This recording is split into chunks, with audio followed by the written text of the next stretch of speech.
Maithili express की शानदार प्रस्तुति। बोला बोला देवघर वाले बाबा की।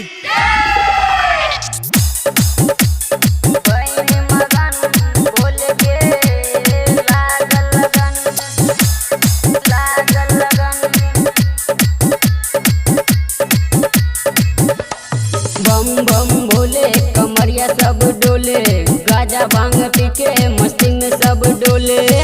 डीजे पे सबे डांस करेला, केहू से केहू बाबा न डरेला, बाबा न डरेला। पता चले नाम पे ऊंची खाली के, चढ़ गई नशा महाकाली के। माथा मेरा घूमे, माथा मेरा घूमे, गाजा पी के सब झूमे। बहनी मगन भोले के लागल लगन, डीजे राजेश बहनी मगन भोले के लागल लगन। बहनी मगन भोले के लागल लगन।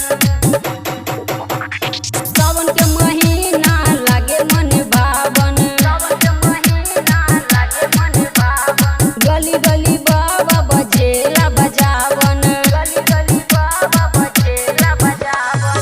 कंधे पे कमर लेके चले कवरिया, कंधे पे कमर लेके चले कवरिया। बोल बम बोलत बाबा के नगरिया, बोल बम बोलत बाबा के नगरिया। पता चले ना